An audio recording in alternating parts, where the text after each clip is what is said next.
你好，鷹君24年全年業績。鷹君係一間集物業發展、酒店、寫字樓嘅企業。一般嚟講，香港嘅物業發展股會較側重賣樓、商場、同埋寫字樓收租，酒店嘅業務相對較輕，好似新地、長實、宋置咁樣。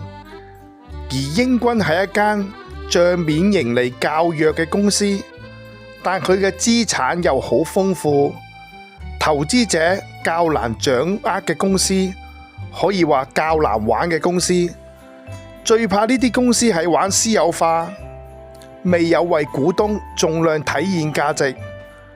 長和系雖然估值低，但佢透過賣產、屈臣氏、港口、中環中心，令到股東更易得益於資產體現上。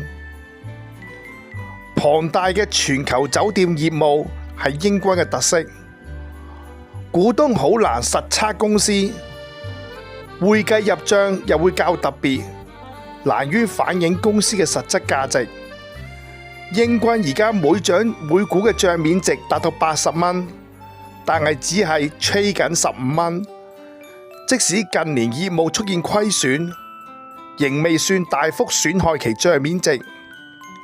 而家個市值只有100億，我諗隨便攞會展站嘅鷹君中心同埋花園道嘅商廈小許嘅權益出嚟拍賣，我估都唔止100億。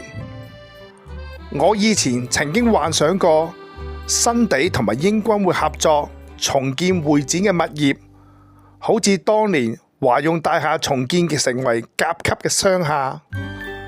我睇公司嘅年報時會感到有啲困難，可能係我嘅會計程度有限所致，但係大體上香港嘅寫字樓環境仍然較差。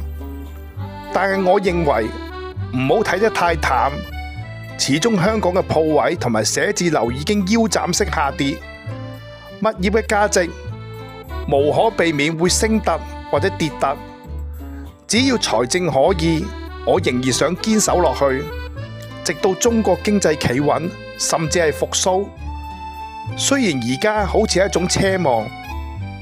公司上年虧損咗20億，虧損嘅原因來自投資物業嘅公平值減值，唔低嘅財務成本，同埋原本已經較弱嘅生意。